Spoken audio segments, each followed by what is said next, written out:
The wind that morning didn't howl. It whispered like it knew what was about to happen and didn't want to interfere. They led her up the cliff in silence. 5 Neryn men, their coat collars pulled high against the biting alien air, trudged through the knee-deep siliceous snow, their heavy grab boots sinking with each step. The youngest among them kept glancing back, his iridium-hued jaw tight with something close to guilt. The oldest never looked down at her, not once. They moved with the kind of steadiness that comes when a choice has already been made, when the mind has sealed itself off from second thoughts. The girl, Neryn, was barely more than a child, 18 cycles old, with a crown of translucent auburn tendrils hidden beneath a burlap sack tied around her head. Her hands were bound in front of her with synth twine, wrists red and raw from earlier struggle. Her tunic, blue calico with a faded white hem, was torn at the shoulder. There were bruises on her opalescent cheek, a gash above her multifaceted eye, where the colony Drexen's ring had caught her bone. But it wasn't the luminescent blood that struck one's heart. It was the stillness. She no longer screamed. That part of her had gone quiet. Drexen rode behind the group, a plasma rifle slack-rifled across his lap. His synth steed breathed fog into the cold air. Kane's faceted face was unreadable beneath the brim of his environmental hat, the crystalline growth in his beard powdered with snow. He hadn't spoken since sunup, not since he declared before a room full of deputies and murmuring colony folk that the girl had dishonored him and that no law would protect what law had already condemned her. Her name was Neryn, daughter of a structure engineer known once for her kindness, for her humming voice when she hung hydrolaundry behind the communal biodome, for the nutrient bars she baked for elders who couldn't rise from their grab beds. That was before the Drexen took interest, before he declared his intention to bond with her. She had told him no, softly at first, then firmly and finally in front of others when he tried to put a hand on her waist at the colony dance. The slap echoed.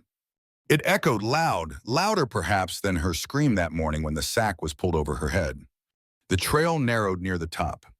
A data hawk flew overhead, its electronic cry sharp and lonesome. The snow had turned to a fine powder, the kind that settles like ash when they reach the edge.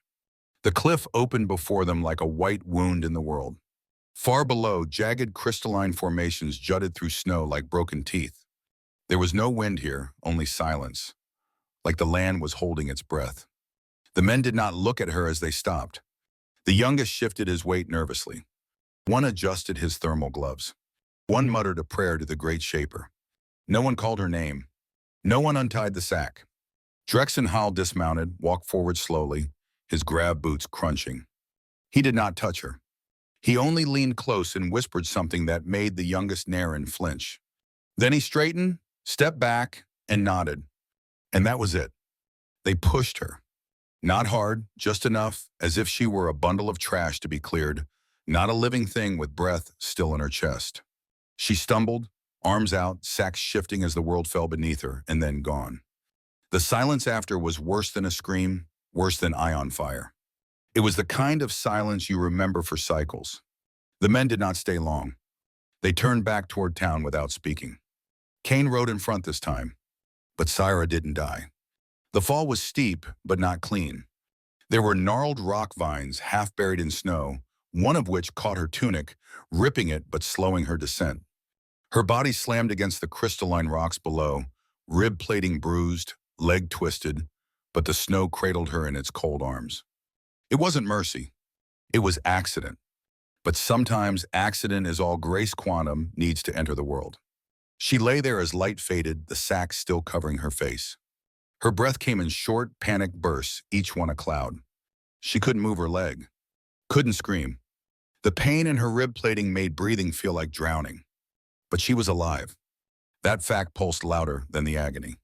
Far above, the colony's comm beacon began to smoke, signaling the end of the day. They would return to their homes, eat rehydrated stew, tuck children into biobeds. The Drexen would polish his rank badge. A human boy named Eli, who had been sent into the woods to gather energy crystals, spotted something below the cliff as he searched for mineral cones.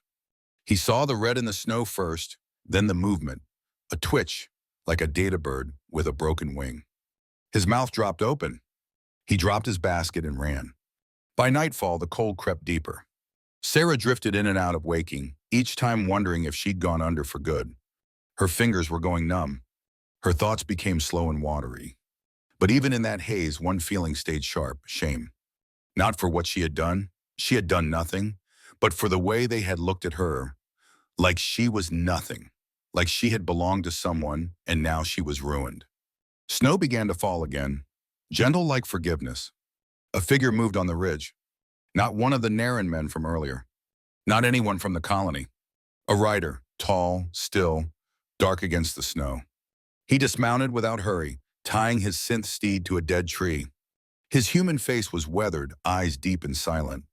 He knelt beside her, lifted the edge of the sack carefully, like peeling back time. Her multifaceted eyes fluttered. Their gaze met for a heartbeat, then the world tipped again, and she knew nothing more. Somewhere, someone lifted her. She felt warmth in the fur of a Zalosian native creature and a scent of earthy cedar.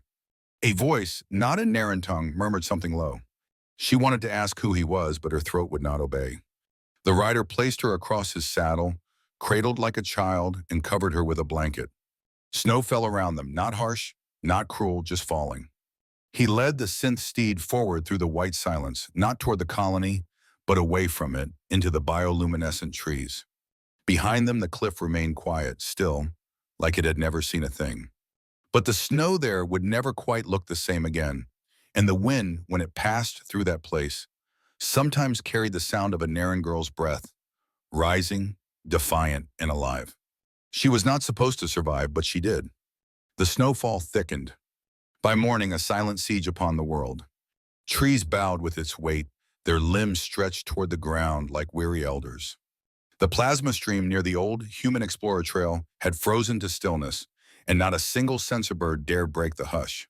Only hoof prints whispered across the landscape, deep, steady, unhurried. Wraith Sol rode through the snow without speaking to his synth steed. He didn't need to. The animal followed the path as if pulled by memory, not muscle. The animal was lean, black as burnt cedar, and bore the marks of long travel.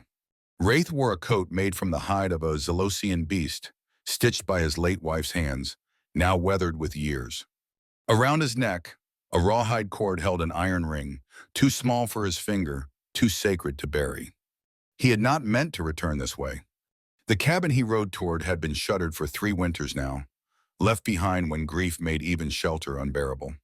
But something in the wind had turned his head, something beyond sight or reason.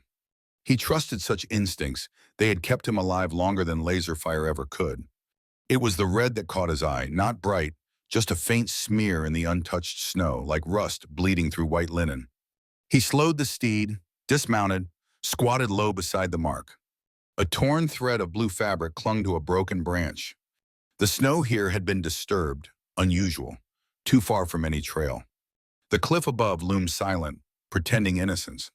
And then he saw her, half buried beneath frost and bone-colored drifts. Her body lay crooked, one leg twisted beneath her, one hand clawing into the snow as if she tried even at the end to rise. The sack still covered her face. Her chest barely moved. Wraith's breath escaped in one clouded sigh. He moved like a man handling sacred ground. First, he removed the sack. Her opalescent face was bruised, lashes iced. Blood at her temple had frozen into her translucent hair. She was young, younger than his wife had been when she died. There was a line around her neck where the sack's drawstring had rubbed raw.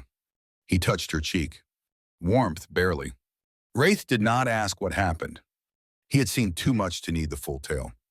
The marks were plain: the Drexen's rope, the colony folks' silence, the kind of violence that wore law like a mask.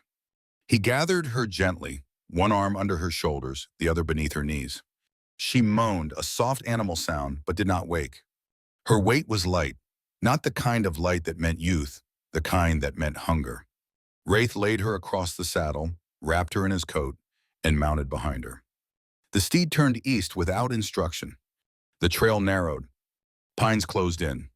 Snow clung to Wraith's eyebrows and lashes, but his human expression did not change. He kept one hand at the girl's back, steadying her as they rode. At dusk, they reached the cabin. It stood tucked among trees like a secret kept too long. The door groaned when he pushed it open. Dust danced in the firelight from a single match. He laid her on a cot by the hearth, then lit the geothermal stove with trembling fingers. The cabin slowly inhaled warmth. He did not touch her again that night. Instead, he brewed a tincture from the bitter root and pine. He stripped her grab boots carefully, noting the cracked skin, the blackening toes. She'd nearly lost her foot to the cold. He packed it in poultice, wrapped it in wool. When she stirred, she whimpered, but her multifaceted eyes did not open. He sat beside the fire and watched her.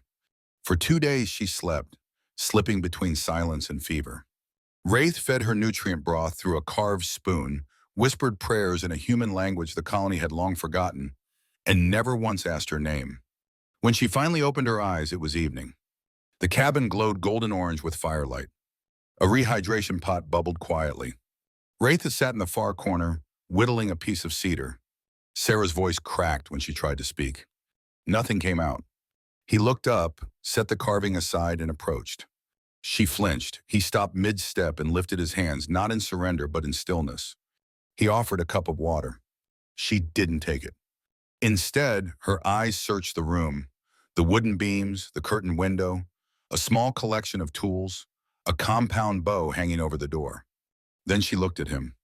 He was dark-haired, with human features shaped by wind and fire and time, not young but not old. His eyes were the color of earth, steady and unreadable. A scar curved down one cheek, vanishing into his collar. His expression did not ask for trust, but offered it quietly, as if to say, "You can leave it at the door if you want. No one will take it here." She reached for the water. When she drank, he nodded once and turned away. She watched him spoon stew into a bowl, leave it at the table, and return to his corner. Not once did he ask where she'd come from. The silence between them wasn't empty. It was safe. By the 5th day, Sarah could speak. She whispered her name one night as he was stoking the fire. He didn't respond, just added a log, waited, then said, "You'll walk again." It was the first time he'd spoken since bringing her there. She blinked fast, tears prickling. "Why did you help me?" He didn't answer for a long time. When he finally did, he spoke without looking at her. Because someone didn't. The pain in her chest bloomed again, not from the fall, but from memory. Her voice failed her, so she nodded. He saw it and nodded back. The days grew into a rhythm. Sarah learned to move with the crutch he carved for her.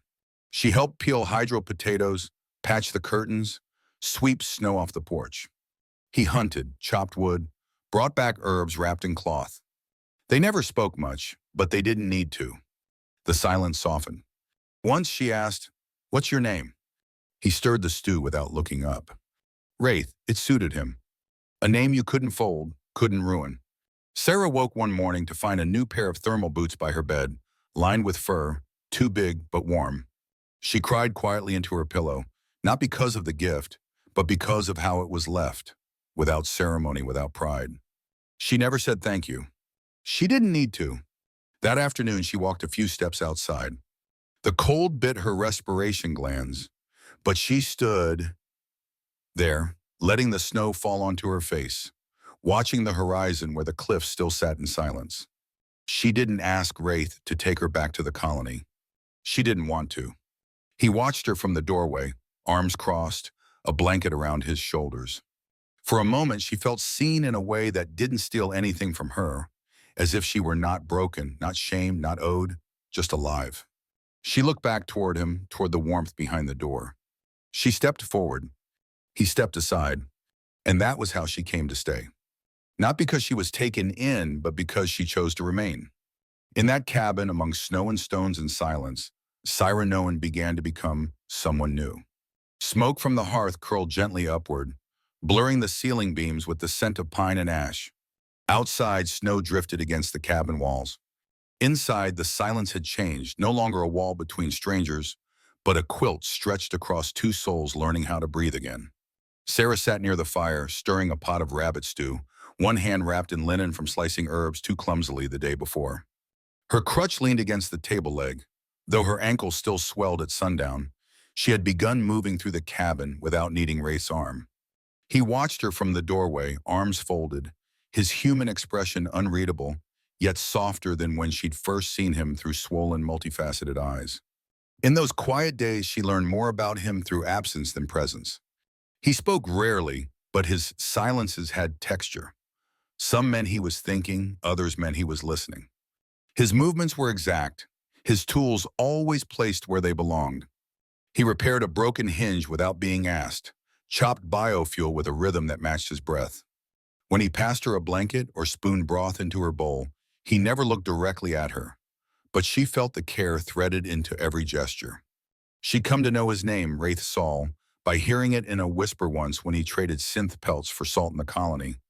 The Neryn woman behind the counter had looked him over with a mix of reverence and fear, muttering the name under her breath as if it might burn her tongue. Sarah hadn't asked about it. He hadn't offered. In return, he never asked for the full story of her fall. He never repeated the questions she heard in her own head each night. He simply gave her space and time, and in doing so offered something no one else had, respect that did not demand still words. Eventually, words found their way in, over shared stew, over the sound of a lone canyon walker howling in the dark, over the clatter of snow sliding off the roof. "I used to sing," she said one night, voice small, mostly in the mornings before things changed. Wraith looked up from where he carved a slender wooden bird with a curved beak. "What changed?" She hesitated. "Everything." He nodded once, and that was the end of the question. She began singing again 2 days later. Not for him and not loudly, just to the kettle as she stirred. A hum at first, then the faint shape of a hymn her mother used to hum over rising bread. Her voice cracked at the high notes. She didn't stop. At night, she'd lie on the cot and watch shadows from the fire flicker across the log walls. Sometimes Wraith sat by the fire past midnight, tending to something he wouldn't name. Once she saw him hold a necklace, worn leather with a small piece of turquoise. He stared at it, alone, before tucking it back into a pouch near his heart. On the 8th night, she asked, "Was it your wife's?" He didn't pretend not to understand. "Yes." Cyrus said nothing, but her fingers pressed against her chest where her own memory throbbed. The colony didn't stay quiet long. Mrs. Madrikel, Neryn widow and synth seamstress, had a tongue sharp enough to peel paint. She'd seen Wraith stop by the general biodome for hydroflower and ignition flint, and noted the second pair of grav boots strapped to his saddle. That was all she needed. By morning, she told half the colony, "The Cliff Girl's alive and he's got her hidden in that ghost cabin past the ridge." The whispers spread like snow melt in spring, soft, inevitable, and cold beneath the surface. Why'd he keep her? Maybe she's carrying his half-breed child already, or maybe she bewitched him. Some girls do. Even the community elders spoke low and bitter. No one mentioned Drexenhal, but his silence fed the tension. He'd been seen drinking more nutrient brew, slapping a bottle off the bar, and muttering about ungrateful brats. No one asked what he meant. Inside the cabin, the air remained warm, the quiet honest. Sarah spent her mornings sitting by the window, watching synth crows circle the frozen trees. Her ankle healed slowly, her shame faster. One afternoon, Wraith returned from hunting with a fresh rabbit and news. "They're watching the ridge." Sarah's iridium-hued jaw tensed. "They think you kidnapped me." "They think many things." She didn't ask what he planned to do. He didn't ask what she wanted. But that night, as they ate by firelight, she said something she'd never dared voice aloud. "I should have died on that cliff." That's what they wanted. His spoon paused midway to his lips. "I didn't," she continued, "because of snow and you. But I'm not sure I was meant to come back." Wraith set the bowl down gently, his fingers steady. Then, after a long breath, he looked at her, not over her, not past her, directly. "They threw you away. That doesn't mean you're waste." Her throat tightened, not from the words, but from how plainly they were spoken. A silence settled between them again. But this time it was different. It wasn't empty. It was waiting. Sarah reached in for her shawl and stood, limping slightly, toward the door. Wraith rose too. Outside, the stars glistened above like frost trapped in black velvet. Snow reflected their light, casting a glow on the porch. She stood there, staring out toward the direction of the colony. Her voice came quietly. "I can't go back to being who I was. And I don't want to be what they tried to make me." Behind her, she heard the soft sound of human footsteps on wooden planks. Wraith stood beside her, arms folded against the cold. "Then don't." She looked up at him, unsure if he meant it so simply.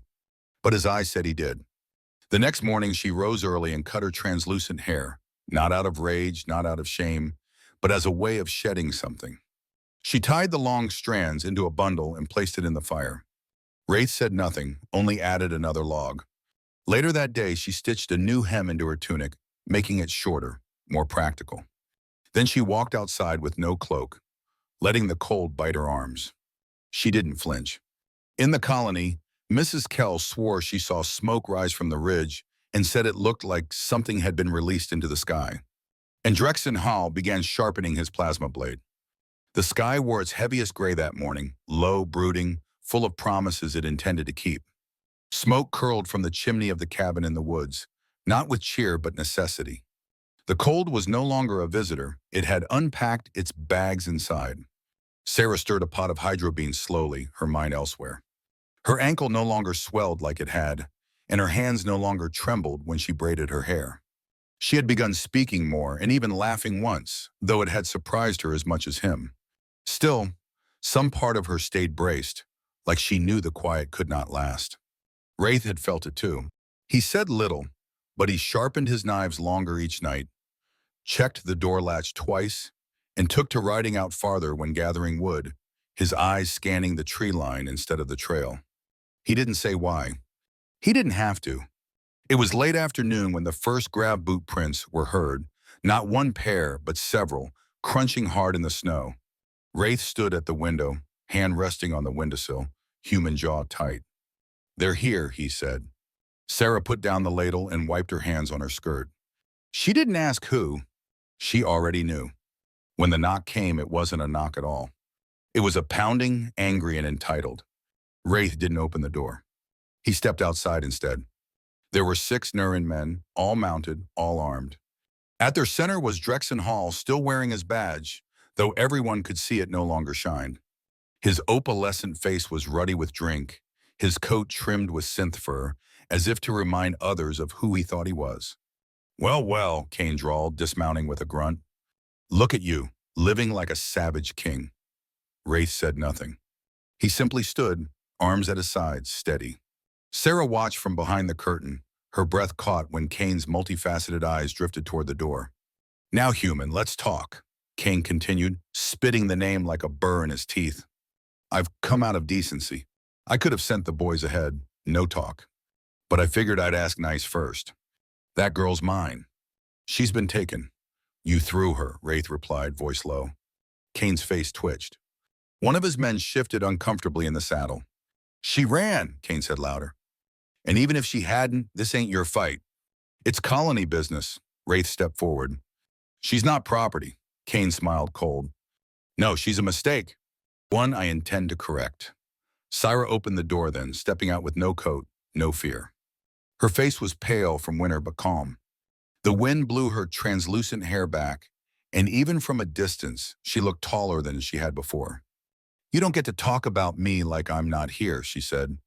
Kane's head turned, sharp and quick. His eyes narrowed. "Neryn girl," he muttered, "you're lucky I don't bring you back in chains." "You already did that once," she answered. "I still have the scars." There was a long silence, the kind that hangs between thunder and lightning. Wraith stepped between them, not with violence but with purpose. Kane bristled. "You want blood?" Wraith asked. "You'll bleed first." Kane's men looked at one another. Some of them had wives. Some had daughters. And Syra, standing there, proud and unbroken, was no ghost. She was human, more alive than Kane's rage could shadow. Still, Kane drew his plasma revolver. It happened fast. One of his men reached for his own gun. Wraith stepped forward, arm lifted to shield Syra. The shot rang out, not from Kane, but from Wraith's shoulder. Blood bloomed dark against the snow as the energy bullet ripped through flesh. Sarah cried out and reached for him, pulling him back, her fingers slipping on his coat. Kane raised his gun again, until he heard the sound behind him.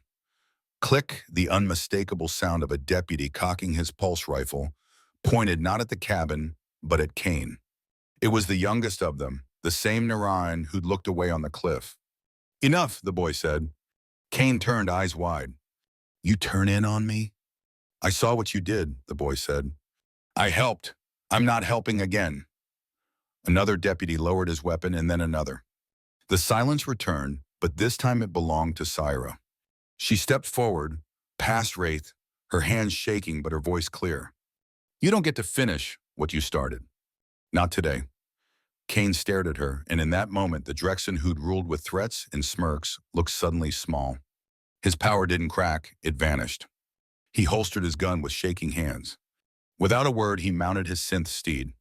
The others followed, the youngest nodding once to Syra before turning away. Only the snow remained, falling gently over blood, over footprints, over the smoke that curled once again from the chimney. Sarah helped Wraith inside, tore strips of her apron to wrap his shoulder, her fingers moving with precision and grace. He didn't cry out. He watched her instead, as if seeing her anew. You didn't have to step out, he whispered. I did, she said, so I could walk back in. Night fell slow. Stars blinked through the gray, and inside the cabin, firelight danced again. Sarah sat by Roth's side as he slept, his breath shallow but strong.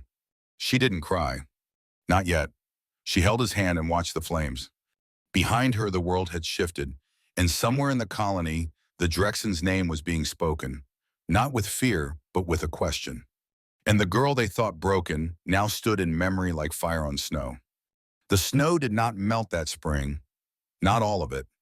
Beneath the trees near the ridge, the drifts lingered, stubborn and quiet, holding perhaps the memory of blood and footfalls, the breath of a girl who had once been thrown, and the human who caught her without lifting a hand. Inside the cabin, light filtered through the curtains like soft gold. Wraith's wound had healed slowly, the scar a pale crescent beneath his collarbone. He moved with less ease now, but never once did he complain. Sarah noticed he began writing small things in a notebook, short lines in a human language she didn't understand, with careful brushstrokes. He didn't say what they meant. She didn't ask. What mattered was that he'd started keeping record of the days. She had changed too. The tremble in her voice had vanished. Her translucent hair was shorter, her step lighter. She no longer asked permission to do things, not because she'd grown defiant, but because she no longer believed she needed to apologize for existing. When she walked into the colony with Wraith for the first time, no one spoke, but they saw. Mrs. Madrikel dropped her spool of synth thread. Elder Hart turned his gaze to the street lamps. The nutrient vendor's wife nudged her son not to stare. Sarah held her head high. They didn't go for supplies. They went for truth. Drexen Hal had left the colony the week after the standoff. No badge, no goodbye. Some said he headed west. Others said he drank himself into dust. Sarah didn't care which was true. What mattered was that the fear he'd planted no longer bloomed. Still, even weeds leave seeds. At the colony hall, Wraith stood quietly behind Syra while she stepped to the ledger and signed her name under a new column. Residing beyond township boundary. Under her own accord. No permission, no property listed. Just her name, Sarah Known. And beside it, without ceremony, Wraith signed his. Not marriage, not ownership. Just names together. When they left, a few colony folk watched from windows, eyes flickering between shame and awe.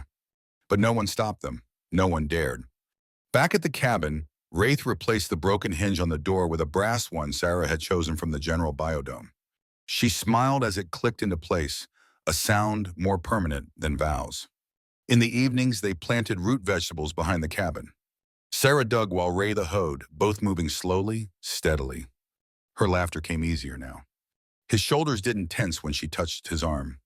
He carved her a new crutch, smaller and lighter, though she needed it less each day. Once, under a purple dusk sky, she said, "You never asked me what I wanted." And he looked at her and replied, "You didn't need to want. You needed to heal." She nodded then. "But now I do." He raised an eyebrow, silent. She gestured to the ridge in the distance. "I want to go back," so they went. It took the better part of a day to reach the top. Sarah's limp slowed them, but she didn't falter. Wraith walked beside her, saying nothing as the wind rose and the bioluminescent trees grew sparse. The path curved just as it had that day, though now the snow was softer, cleaner. No blood marked it. No Neryn men waited. When they reached the cliff, she stood at its edge and looked down. The rocks below still crouched like teeth. The rock vine that caught her fall remained bent but unbroken. For a long time, she said nothing, just breathed. Then she pulled from her satchel a small bundle of cloth tied with string, her old translucent hair. She laid it gently at the edge of the cliff, weighing it down with a single stone. "I leave her here," she whispered. The girl who begged. The girl they tossed. The wind took the ends of her words and carried them away. Wraith stepped forward, offering her his hand. She didn't take it at first. She stood steady, facing the place that had nearly ended her. Then she turned, took his hand, and walked away without looking back. Later that night, they sat by the fire, a blanket around their shoulders. The cabin had become a home, not just shelter. It held the shape of their days, the rhythm of shared silences. He leaned in close. "You still sing in the mornings," she smiled. "You still pretend not to listen." Outside, snow began falling again, not heavy, just enough to catch the moonlight. It dusted the porch, kissed the firewood, softened the scars in the trail. They did not speak of marriage. They did not speak of what the colony thought or would think. Their love was not made of grand promises or communal biodome bells. It lived in the way he refilled her tea before she asked, the way she laid her hand on his when dreams turned cruel in sleep. Months passed. Then came the colony spring, thunder brief, warm, alive with color. The garden they'd planted began to sprout. Sarah laughed when the hydro carrots came up crooked. Wraith taught her to braid hydro onions to hang from the rafters. Sometimes they walked the ridge again, not out of memory, but to measure how far they'd come. The colony forgot her name or rewrote it. Stories changed, twisted, grew gentler in the mouths of the afraid. She left colony by choice, they said. Married a human, I think. Lives out near the ridge. They never said the word throne. Never said tried to kill. But the snow remembered. Every spring, just before the thaw, one spot near the cliff stayed white longer than the rest. Human travelers said it looked like the imprint of a woman's body lying still. Others said they heard singing. Sarah never corrected them. One evening, many years later, she sat by the fire with a child on her lap. Hers or not, didn't matter. The child looked up and asked, "Did it really happen? Did they really throw you?" She smiled, not bitterly, not sadly, just softly, like someone who had grown tall enough to see above the storm. "They thought they buried me," she said. "But I was seed." Then she tucked the child into bed, kissed their brow, and returned to the porch where Wraith waited, older now, but still steady. And together they watched the snow fall one last time, silent, goofed, and holy, like it remembered every step they had taken, every step that had brought her back to herself.